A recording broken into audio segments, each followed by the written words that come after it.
Hello student, स्वागत है आपका। मैं देश दीपक सिंह। आज विस्थापन अभिक्रियाओं या डिस्प्लेसमेंट रिएक्शन के संबंध में चर्चा होगी। विस्थापन अभिक्रिया या डिस्प्लेसमेंट रिएक्शन क्या होता है? जब एक अधिक सक्रिय तत्व अपने से कम सक्रिय तत्व को उसके यौगिक से विस्थापित कर देता है तो इस प्रकार की अभिक्रियाओं को हम विस्थापन अभिक्रिया कहते हैं। विस्थापन अभिक्रिया के लिए यौगिक को विलयन रूप में होना चाहिए। विस्थापन अभिक्रिया धातुओं और अधातुओं दोनों के साथ संपादित होती है। उसमें तत्व या तो धातु हो सकता है अथवा अधातु हो सकता है। अब बात आती है कि विस्थापन अभिक्रिया का क्या कारण है। What is the cause of this displacement reaction? इस डिस्प्लेसमेंट रिएक्शन का क्या कारण है? तो डिस्प्लेसमेंट रिएक्शन का एकमात्र कारण धातुओं अथवा अधातुओं की सक्रियता है। सक्रियता के संबंध में यह किस प्रकार से ऑक्सीजन से क्रिया करते हैं, किस प्रकार से पानी से क्रिया करते हैं, किस प्रकार से अम्लों से क्रिया करते हैं, वही उनकी सक्रियता का निर्धारण करता है। इसी प्रकार से सक्रियता श्रेणी में हम देख रहे हैं कि हाइड्रोजन से जो ऊपर धातुएं स्थित होती हैं वह अधिक सक्रिय होती हैं। हाइड्रोजन से नीचे जो धातुएं स्थित होती हैं वह हाइड्रोजन से कम सक्रिय होती हैं। हाइड्रोजन से ऊपर स्थित धातुएं अम्लों से हाइड्रोजन को विस्थापित कर देती हैं। तो इस डिस्प्लेसमेंट रिएक्शन में सब कुछ केवल और केवल सक्रियता के आधार पर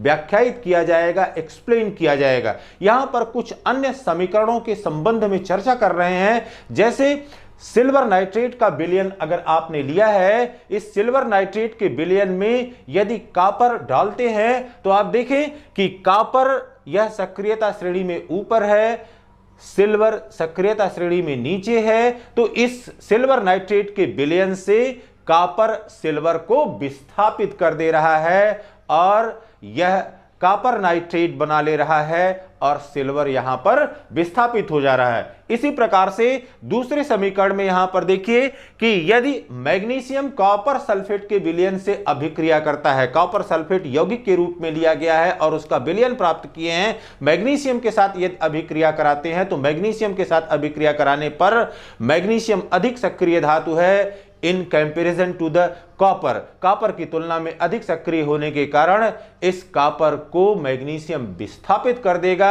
और जो उत्पाद के रूप में प्राप्त होगा वह मैग्नीशियम सल्फेट प्राप्त होगा और कॉपर यहां से डिस्प्लेस्ड हो जाएगा या विस्थापित हो जाएगा। इसी प्रकार से तीसरी अभिक्रिया यहां पर देखिए कि जब लेड की अभिक्रिया कॉपर क्लोराइड से करा रहे हैं, लेड की अभिक्रिया कॉपर क्लोराइड के साथ करा रहे हैं तो कॉपर क्लोराइड, अब यहां पर देखिए लेड फिर जो है कॉपर से अधिक सक्रिय है, तो कॉपर से अधिक सक्रिय होने के कारण कॉपर क्लोराइड के विलयन से वह कॉपर को विस्थापित कर देगा और लेड क्लोराइड बन जाएगा, कॉपर विस्थापित हो जाएगा। फिर देखते हैं यहां पर कि सोडियम किस प्रकार से पानी से क्रिया करता है। यहां पर पानी एक यौगिक के रूप में लिया गया है और सोडियम धातु की अभिक्रिया पानी के साथ जब हो रही है तो हम देख रहे हैं कि सोडियम हाइड्रोक्साइड बन रहा है और हाइड्रोजन गैस विस्थापित होती है। यह सामान्य लक्षण है धातुओं का कि धातुएं जब इस प्रकार से क्रिया करती हैं तो यहां पर हाइड्रोजन गैस विस्थापित हो रही है। तो यहां पर यह हाइड्रोजन को इसने विस्थापित कर दिया। इसी प्रकार से इस दूसरे रिएक्शन में देखिए जिसको कि थर्माइट हीटिंग कहते हैं या थर्माइट वेल्डिंग कहते हैं, यह अत्यंत ही महत्वपूर्ण अभिक्रिया है। जब फेरिक ऑक्साइड पाउडर और एल्युमिनियम पाउडर की उच्च ताप पर अभिक्रिया कराई जाती है तो अब यहां पर एल्युमिनियम अधिक सक्रिय धातु है in comparison to iron. Iron की तुलना में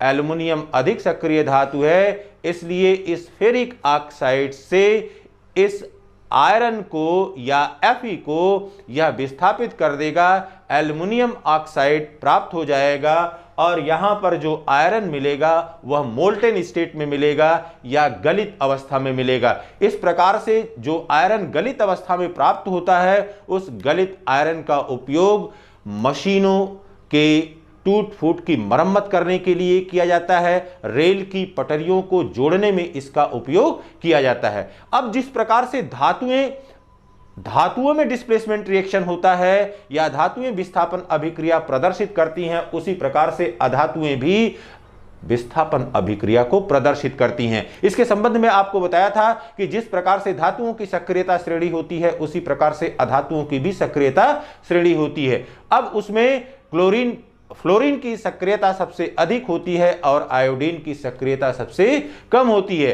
तो फ्लोरीन है पहले, इसके पश्चात क्लोरीन है, फिर ब्रोमीन है और आयोडीन है। इस प्रकार से इनकी सक्रियता श्रेणी है। अब हम ये देखें कि यदि क्लोरीन गैस को पोटेशियम ब्रोमाइड के विलयन में हम प्रवाहित करते हैं, क्लोरीन गैस को पोटेशियम ब्रोमाइड के विलयन में प्रवाहित करते हैं, तो इन कंपैरिजन ब्रोमीन की तुलना में क्लोरीन अधिक सक्रिय है। इसके कारण यह ब्रोमीन को यहां से विस्थापित कर देगा और जब ब्रोमीन को यहां से विस्थापित कर देगा तो पोटेशियम क्लोराइड बन जाएगा और ब्रोमीन यहां से विस्थापित हो जाएगा। इसी प्रकार से हम देखते हैं कि जब क्लोरीन के साथ अभिक्रिया होती है पोटेशियम आयोडाइड की, Ki की, तो क्लोरीन अब यहां पर आयोडीन की तुलना में अधिक सक्रिय है। इस दशा में पोटेशियम आयोडाइड से आयोडीन विस्थापित हो जाएगा और पोटेशियम क्लोराइड बन जाएगा। और यहां पर इस प्रकार से हमने देखा कि अधातुएं भी विस्थापन अभिक्रिया को प्रदर्शित करती हैं। अब बात यह आती है कि इन विस्थापन अभिक्रियाओं का क्या उपयोग होता है। विस्थापन अभिक्रियाओं का उपयोग धातु कर्म में या मेटलर्जी में किया जाता है। सिल्वर और गोल्ड को उसके अयस्क से प्राप्त करने के लिए या शुद्ध धातु के रूप में प्राप्त करने के लिए इस डिस्प्लेसमेंट रिएक्शन का उपयोग किया जाता है। तो जो अयस्क सिल्वर और गोल्ड का प्राप्त होता है उस अयस्क को हम सबसे पहले सोडियम साइनाइड के विलयन में घोल लेते हैं और घोलने के पश्चात उसमें जिंक का ग्रैनुअल या जिंक के टुकड़े डाल देते हैं। जिंक अधिक सक्रिय धातु है, वह उस विलयन से सिल्वर और गोल्ड को विस्थापित कर देती है। इस प्रकार से बड़े आसानी से हम सोना और चांदी प्राप्त कर पाते हैं। अब बात यह आती है कि जो विस्थापन अभिक्रियाएं हैं उन विस्थापन अभिक्रियाओं के क्या सामान्य लक्षण हमको प्राप्त हो रहे हैं।